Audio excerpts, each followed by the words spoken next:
Hi students. तो चलिए हम लोग अपना आज का वीडियो स्टार्ट करते हैं, जिसमें हम लोग प्रोनाउन चैप्टर पढ़ने वाले हैं। इससे पहले हम लोग नाउन पढ़े, नाउन के काइंड्स पढ़े, नाउन का यूजेस पढ़े, कहाँ कहाँ नाउन का यूज होता है, नाउन क्या है। तो ये सब चीज़ को पढ़ने से पहले सबसे पहले मैं एक बात कहना चाहूँगी कि बच्चों, आप लोग जो है पूरी कंसंट्रेशन बना करके वीडियो को देखिए, क्योंकि अगर आप रटना शुरू कर देंगे तो आप लोगों को कोई भी चीज़ याद नहीं रहेगी। तो कॉन्सेप्ट अगर आपका क्लियर है तो आने वाले समय में आपको बहुत काम आने वाली है ये ग्रामर की वीडियो, क्योंकि 10th का सिलेबस तो अप टू 10th है, लेकिन ग्रामर जो आपका है वो आपको 10, 11, 12 इवन की कॉम्पिटिशन क्लासेस तक भी जाएगी। So I request you to please when you watch the video please try to concentrate it, okay. तो चलिए हम लोग अपना आज का वीडियो स्टार्ट करते हैं। प्रोनाउन क्या है और प्रोनाउन का यूजेस कहाँ कहाँ हम लोग करते हैं।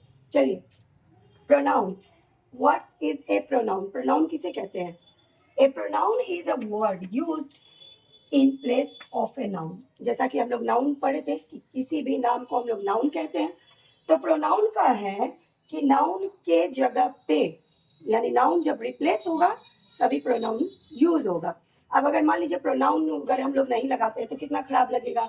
जैसे मान लीजिए कि हम लोग किसी के भी बारे में अगर बात करते हैं, एज लाइक ले लीजिए Rahul.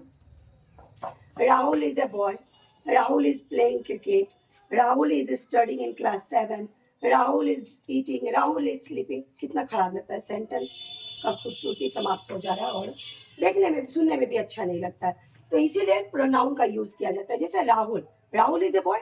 When we use pronoun we will use there in place of Rahul he. लड़का के लिए हम लोग इस्तेमाल करते हैं ही। तो आइए प्रोनाउन देखते हैं। प्रोनाउन जो है ना, नाउन के जगह पे इस्तेमाल किए जाने वाले शब्द होते हैं। तो पहला प्रोनाउन का जो प्रकार है वो है पर्सनल प्रोनाउन।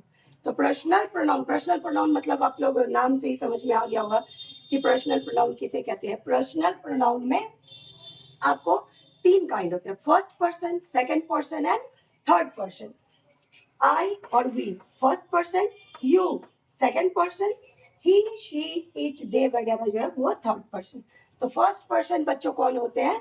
जो बोलते हैं वो होते हैं फर्स्ट पर्सन। जैसे आई, वी, जैसे मैं बोल रही हूँ, हम लोग बोल रहे हैं, हम लोग खेल रहे हैं, हम लोग पढ़ रहे हैं, हम लोग खा रहे हैं, these are all first person, यानी पर्सनल प्रोनाउन का फर्स्ट पर्सन।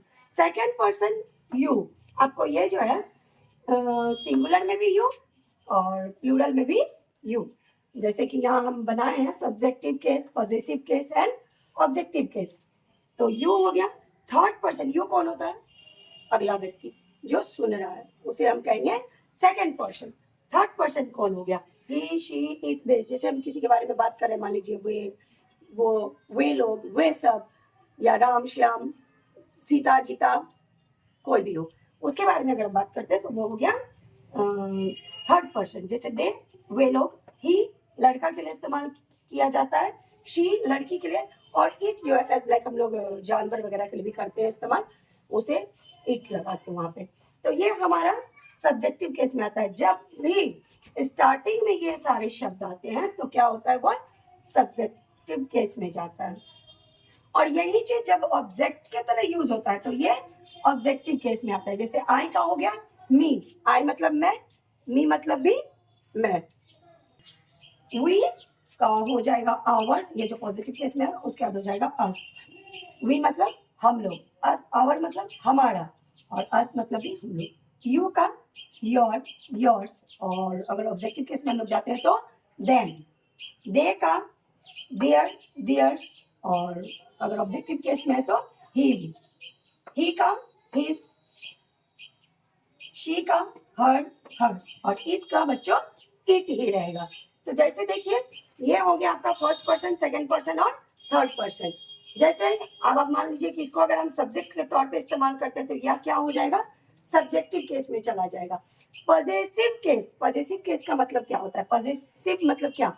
अधिकार जमाना। तो अधिकार हम किस चीज पे जमाते हैं? मान लीजिए अपने स्कूल पे जैसे क्या बोलते हैं हम लोग, ये मेरी कलम है, ये मेरी किताब है, ये मेरा स्कूल है, ये मेरा घर है, ये मेरी गाड़ी है। तो ये सब चीज क्या हो गया, पॉजेसिव केस। माई मेरा, माई मेरा, आवर हमारा, आवर्स हमारा, योर तुम्हारा, योर्स तुम्हारा, देयर उन लोगों का, देयर्स उन लोगों का, हिज उसका, जो लड़का के लिए इस्तेमाल किया जाता है, हर उसकी, हर्स उसकी। और उसके बाद आइए, ये तो पॉजिटिव केस हो गया। इससे क्या समझ में आ रहा है आप लोगों को? ये जो शब्द है वो अधिकार या कब्जा को दर्शाता है कि ये चीज हमारी है, या किसी भी जगह पे अगर इसका पोजीशन का जहाँ पर अधिकार की बात हो वहां इन शब्दों का इस्तेमाल किया जाता है। उसके बाद अगर हम लोग ऑब्जेक्टिव केस में जाते हैं तो मी मतलब भी मेरा, अस हमारा, यू तुम्हारा, देम उनके, हिम उसका, हर उसका, इट का, तो इट ही होगा उसका, उन लोगों का, उनका, जो भी हो। तो आप लोग मेरे ख्याल से प्रोनाउन को समझे होंगे कि प्रोनाउन क्या है। प्रोनाउन को हमेशा नाउन के जगह पे इस्तेमाल किया जाता है, यानी नाउन हटाने के बाद उसका इस्तेमाल किया जाता है। जैसे Geeta is a beautiful girl.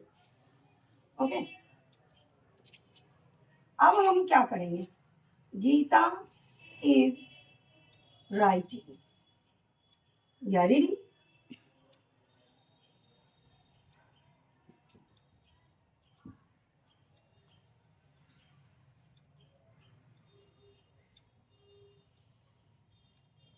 देखिए बच्चों, Geeta is a beautiful girl, Geeta एक सुंदर लड़की है। गीता इज रीडिंग, गीता पढ़ रही है।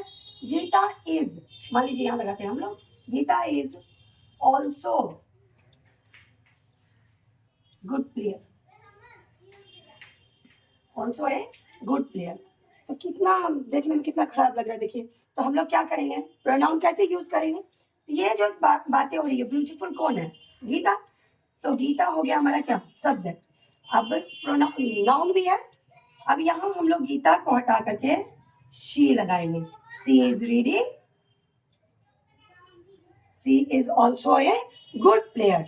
तो ये करना है बच्चों की नाउन के स्थान पे प्रोनाउन को लगाना है, नाउन के साथ साथ प्रोनाउन नहीं यूज होगा। नहीं, जिसे आप मान लीजिए यहाँ हम लोग लिखे थे, तो गीता, शी इज, ऐसे नहीं करना है। तो जब हम गीता को रिमूव करेंगे यहाँ से, तभी हम यहाँ पर शी लगाएंगे। और यहाँ गीता है तो शी, अगर राम हो जाए तो ही, यहाँ ब्यूटीफुल हट जाएगा। लड़कों के लिए ब्यूटीफुल का इस्तेमाल नहीं होता है। तो एज एग्जाम्पल हम आप लोगों को बता दिए कि लड़की के लिए ऐसे इस्तेमाल करेंगे। नाउन को हटाएंगे तभी हम प्रोनाउन को याद रखेंगे, लगाएंगे। ये चीज आप लोग ध्यान में रखिएगा। तो आई थिंक आप लोगों को इतना तक में तो कोई डाउट नहीं है, इसीलिए मैं एकदम छोटी छोटी वीडियो बनाती हूँ ताकि आप लोगों को कहीं कोई समस्या ना हो, और मेरे जितने भी प्यारे विद्यार्थीगण हैं वो मेरे वीडियो को सही तरीके से देखें, सही तरीके से समझे, क्योंकि मुझे नहीं लगता कि आप लोगों के पास 5 मिनट का समय नहीं होता होगा। तो इसको देखिए, समझिए, और पूर्ण रूप से मेरे वीडियो को लाइक कीजिए, शेयर कीजिए, और मेरे चैनल को सब्सक्राइब कीजिए और मुझे सपोर्ट कीजिए, ताकि मैं आगे और भी अच्छी अच्छी वीडियो और फुल फैसिलिटीज के साथ आप लोगों के सामने वीडियो को ला सकूं। तो थैंक यू बच्चों, हैव ए नाइस डे।